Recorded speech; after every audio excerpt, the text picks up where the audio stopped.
Hi sis, ang binigay sa akin ni Lord na parang passages with regards to your question is John 4. So, let's go to John 4. Nakalagay dito. Now Jesus learned that the Pharisees had heard that he was gaining and baptizing more disciples than John. Although in fact it was not Jesus who baptized, but his disciples. So he left Judea and went back once more to Galilee. Itong time na to, medyo naririnig na ng Pharisees about the Lord Jesus and His teachings. And in a way, in that time, parang naging threat kasi yung pag-preach ni Jesus kasi yung popularity niya is growing a bit too fast. And back then, ang protectors ng truth are the Pharisees and Sadducees. So they wanted to make sure na the people are still following yung mga ipinasa sa kanilang laws from the time of Moses. So the Lord Jesus now knows yung danger of being in the different places. Kaya minsan umaalis siya or bumabalik siya sa different places. For this John 4, he's going back to Galilee. So there are other ways to go to Galilee, but we can see sa verse 4, now he had to go through Samaria, so he came to a town in Samaria called Sychar, near the plot of ground Jacob had given to his son Joseph. Jacob's well was there, and Jesus, tired as he was from the journey, sat down by the well. It was about noon. So it says here that although there are other ways to go to Galilee, the Lord Jesus decided to go through Samaria. Ano bang significant with Samaria? Samaria is a place of enemies ng Israelites, ng Jewish people. So the Samaritans and the Jewish people, they really hate each other. Ang pinakamalapit na pwede nating i-relate is yung Pakistans at yung Jewish people of Israel. So they really hate each other. Ganon kahit ng Samaria ang Jewish, and the same way the Jewish also hate the Samaritans. For all the right reasons that they think is right. Like the Jewish, they think na ang Samaria are traitors kasi they married non-Jewish people. Isa yun sa rule sa pagiging Jewish. Kailangang Jewish din yung pakasalan mo.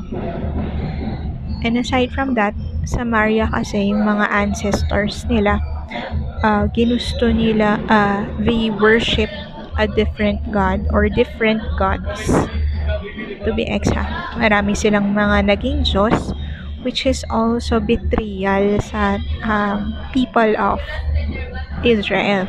At the same time, si Samaria naman, parang they are treated like dogs, no? Kung paano sila itratuhin ng mga Jewish. Parang akala mo naman kung sino sobrang linis, kanyan. So they really thought of themselves as very low. Parang nagiging na rin sila, nagiging combative sa Israel, like binubugbog nila yung mga Jewish kasi ang yayabang nila, ganyan, porque sila na yung pinili, sila na ang tama, ang lakad with the Lord. Yan. So yun yung parang cultural conflict between the two sectors. They're both Israelites actually. The Samaritans came from the Jewish race as well.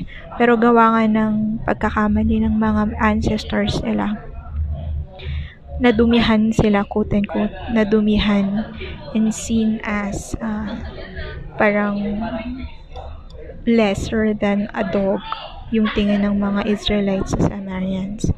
The other thing here, nakasulat na Samaria is in Sychar, near the plot of ground Jacob had given to his son Joseph. So, may well doon, no? Sabi dito, Jacob's well was there, and Jesus, tired as he was, he sat down. It's very ironic na the Lord Jesus would even pick a very historic place, which is Jacob's Well. Up till now, nandoon pa rin yung Jacob's Well sa panahon ngayon. Syempre, dried up na siya. Pero si Jacob's Well is very significant in the Israelite history, because back in the time of Jacob, binili nila yung lupa ng Samaria. And Samarians then, sa panahon ni na Jacob, were asking, why would you buy that land? Wala namang katubig-tubig dyan. But then, out of faith and obedience kay Lord, sina Jacob, binili pa rin nila yung lupa, and true enough, with God's favor, pagka-drill nila ng lupa, nag-uumapaw yung water, and so began Jacob's Well. From the dry lands, from dry, forsaken land, parang water came forth. And ganun yung parang pamamaraan ni Lord pagdating sa pag-follow sa kanya. Dry land becomes overflowing with rivers or springs. So, yun yung character ng buhay kapag nagpa-follow with the Lord.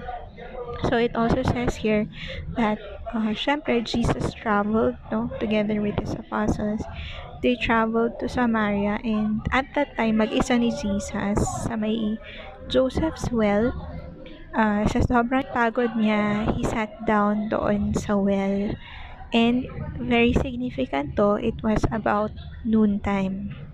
Okay, let's continue with the story. When a Samaritan woman came to draw water, Jesus said to her, "Will you give me a drink?" His disciples had gone into town to buy food. So Jesus then was alone, and then there's this Samaritan woman with jars for water, empty jars, kasi nga kukuha siya ng tubig. The Samaritan woman said to him, "You are a Jew and I am a Samaritan woman." So yung babae na lumapit kay Jesus was actually from the sector na kalaban ng Jewish, And this is significant because unang-una, why would you talk to someone na coming from the tribe or sector of your enemy? Kasi all other Jewish and Samaritans, they would hate and not talk to yung mga kalaban nila. But here you could see na si Jesus was talking to an enemy, a Samaritan woman. Parang back then, that's something very ironic kasi kindness to your enemy is very foreign for Samaritan women, and for Jewish people. So sabi ni Samaritan woman, verse 9, the Samaritan woman said to him, "You are a Jew and I am a Samaritan woman. How can you ask me for a drink?" For Jews do not associate with Samaritans. Hindi ka ba natatakot na lalagyan ko ng lason yung tubig mo? Hindi ka ba natatakot na Samaritan ako? Hindi mo ba ako iinsultuhin na Samaritan ako at Jewish ka? Kasi all their lives, nasanay ang mga Samaritan woman or nasanay ang mga Samaritans na iniinsulto sila, minamaliit ng mga Jewish people. Verse 10, Jesus answered her, "If you knew the gift of God and who it is that asks you for a drink, you would have asked him, and he would have given you living water." So Jesus, the Lord, talks about living water, Parang if you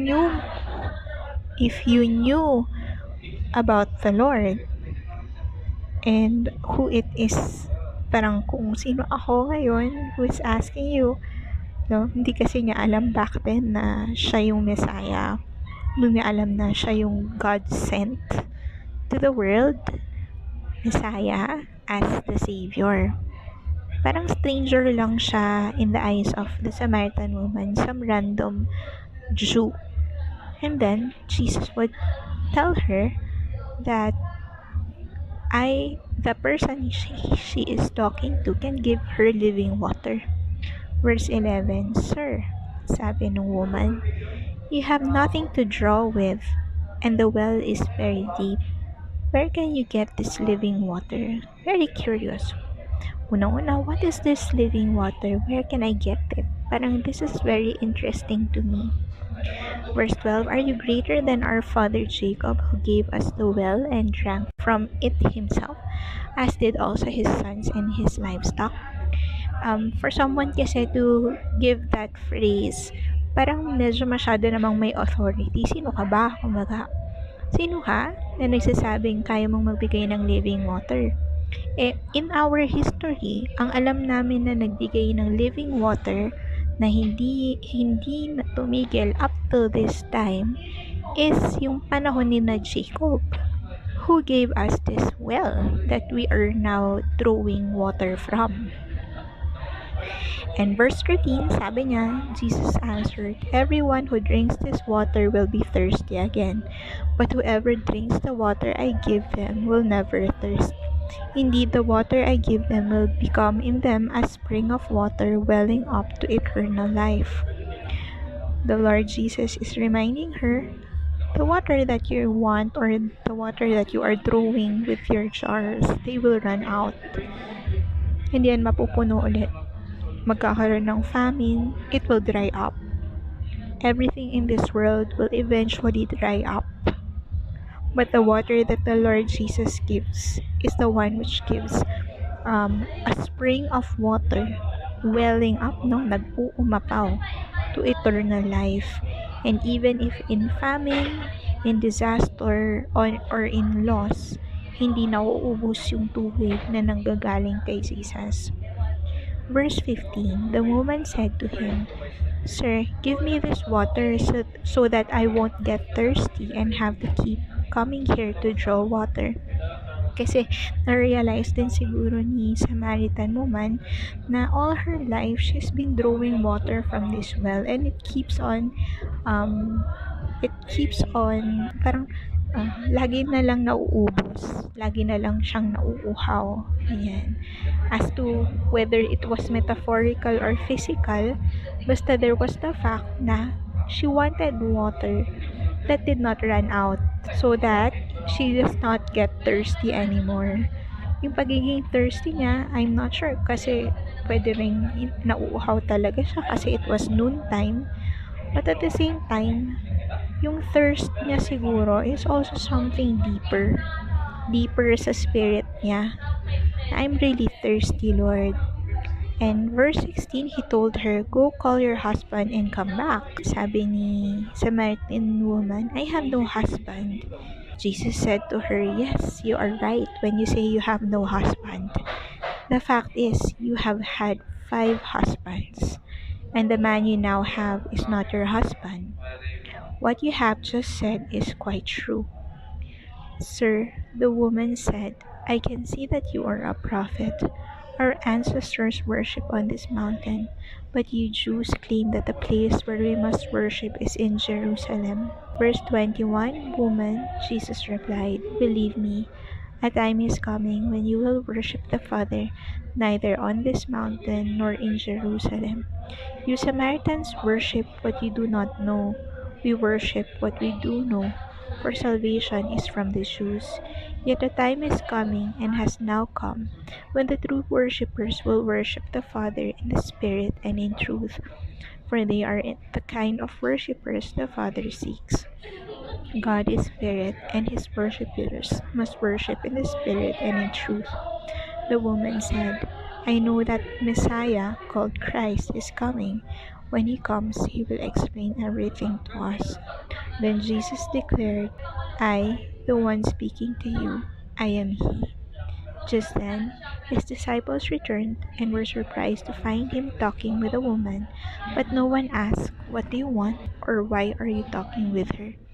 Then, leaving her water jar, the woman went back to the town and said to the people, Come, see a man who told me everything I did. Could this be the Messiah? They came out of the town and made their way toward Him. So, dun na lang muna. Kasi it's all about the Samaritan woman, no? So, yung dun sa interaction nila ni Jesus, parang dami na-reveal about the woman na siguro kung walang supernatural gift or parang gift from the Lord, from God the Father na binigay kay Jesus. And if He is not God, He would not have known na this woman whom He is talking to have had 5 husbands, no?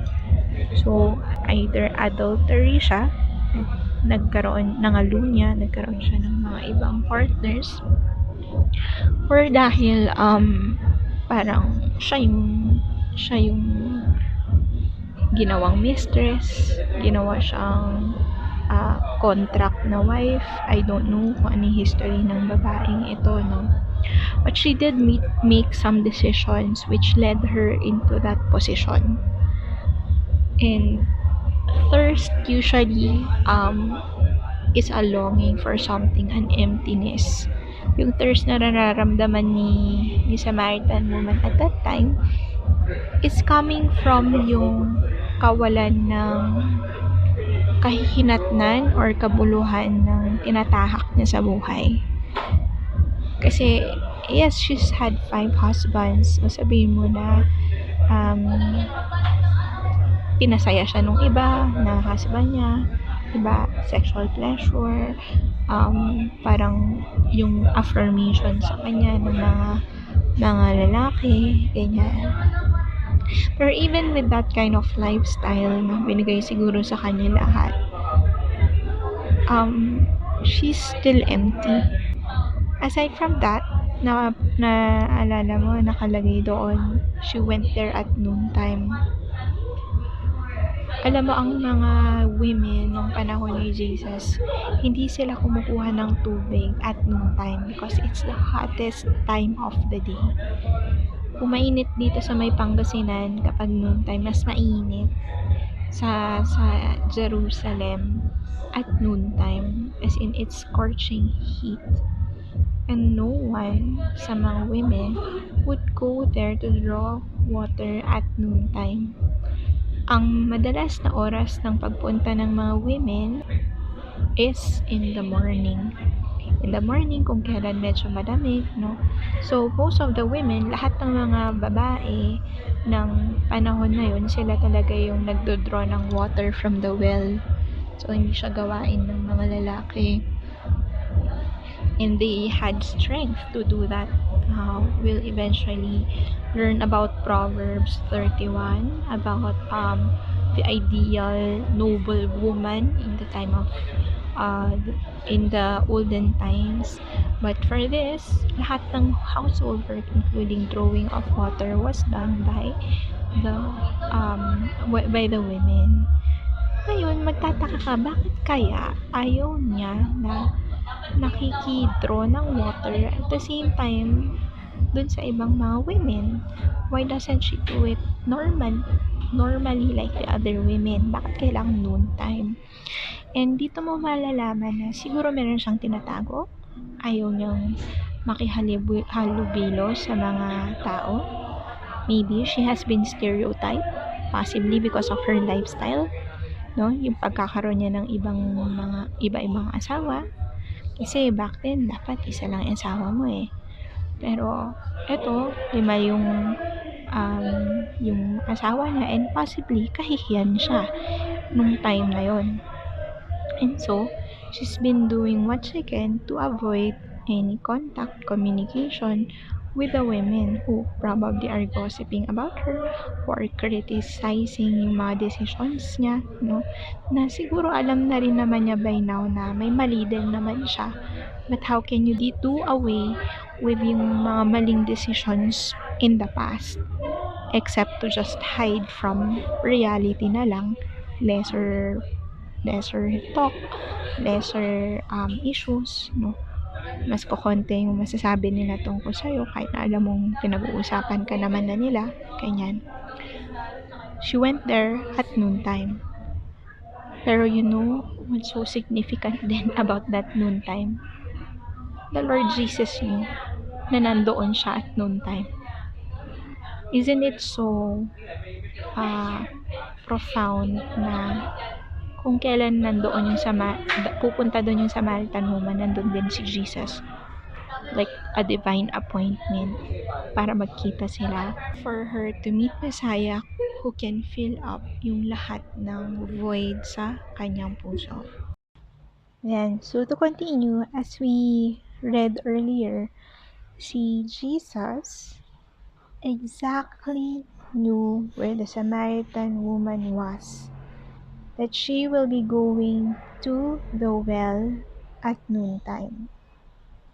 Isn't it so perfectly orchestrated that someone needing the Lord Jesus will actually meet him at the right time and at the right place? And that the Lord, hindi siya nagkamali sa place na imimit niya yung isang tao. Hindi siya nagkamali sa oras na mamimit niya yung isang tao.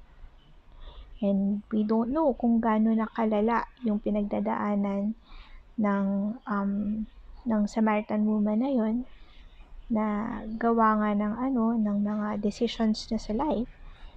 It led her to become as thirsty and as empty as she was when she met the Lord Jesus. And in a way, parang it really reminds us also of how the Lord meets us where we are. We can be in the darkest places, darkest corners of the world, pero Psalm 139 would say that no one can run away from His Spirit. Kung saang dulo ka man ng mundo, pupuntahan ka ni Lord and ipupursue ka niya. Sa tamang oras, He will meet you. And it doesn't matter who you are. Kahit enemy ka niya, kahit mababang nilalang ka, kasi maliban sa si Samaritan woman siya. Back in the days, mababa ang posisyon ng mga women back then. They cannot speak in behalf of the family. Parang they always go under the rule of the husband. Yun yung buhay before. And so the Lord meets us where we are at the right time that we need Him. And the Lord allows difficulties and trials and isolations katulad nung kay Samaritan woman primarily because it allows Him to introduce Himself in a situation that is impossible. And how should we look at suffering or trial or challenges? We look at them as temporary. We look at them from a victorious mindset na ipapanalo yan ni Lord para sa'yo. Na sinabi niya in the scripture that napanalunan niya na yan nung namatay siya sa krus para sa ating lahat. All has been won when the Lord Jesus Christ died on the cross for our sins. Yung isa pa na napaparemind sa akin ni Lord ngayon, joy in suffering. There is joy in suffering dahil may katapusan siya. Hindi ka forever magsasuffer. Because at the right time, the Lord will lift up the trial and you will glory with Him in eternity. Katulad nung gaano ka-short nung time na nagsuffer si Lord Jesus, it's the same short period of suffering. We have to share in that suffering para alam din natin what being victorious in suffering means, what being victorious with God's mercy and God's victory feels like. That hindi ikaw yun, kundi si Lord yung nagpanalo talaga sa'yo. The Lord Jesus said that hindi niya pinapromise na hindi tayo mag-encounter ng difficulties when we receive Him as Lord and Savior. There will be troubles in this world, but He tells us that He has already overcome. He already won it all for you, for me, for everyone who believes in Him. So, kapit lang sis. It's not really the end. Maybe it's just the beginning for us. Lahat din naman tayo paano ba natin na-meet si Jesus? When we were in the pit, when were at rock bottom, when nothing makes sense. That's when we really know the Lord Jesus. Back then, akala ko kilala ko na si God Akala ko parang as a Catholic, no? We're in the Catholic Church. We're with the right God. And praise God, no? Kahit papano, nasa story tayo ni Jesus. Kasi for other churches, iba ang God nila. But we were able to learn the Lord Jesus about His life when we were elementary pa lang. Ganyan. And we learned to trust and have faith in Him. Pero when we really encounter and know the Lord Jesus, katulad ni Samaritan woman, kasi diba she worships in the mountain. She worships in the mountain where she thinks God where she thinks God is. Dun sa mountain, doon sa mountain ng mga ancestors ng Samaritan woman, parang doon yung alam niya where God is. Thinking that she knows God when in fact, nasa harap niya na pala si God Himself in the flesh. And that's our true encounter with the Lord which really changes lives. Pag nalaman mo yung galaw ni Lord, pag naranasan mo with your life yung kamay ng tulong at grace and favor ni Lord, yun tangible presence niya sa mundong ito. As a Catholic kasi before, parang ang layo ni Lord Parang hindi mo siya malapitan. Parang, Lord, nandiyan ka ba? Narinig mo ba ako? But when we get to encounter the Lord, you know in your spirit, katabi mo lang siya. You know in your spirit, He hears you. You know in your spirit that He will fulfill His promise. And that relationship makes a difference. Kasi hindi na lang tayo parang blind shot katulad ng sa Catholics na siguro naman matutuwa si Lord sa ginagawa ko.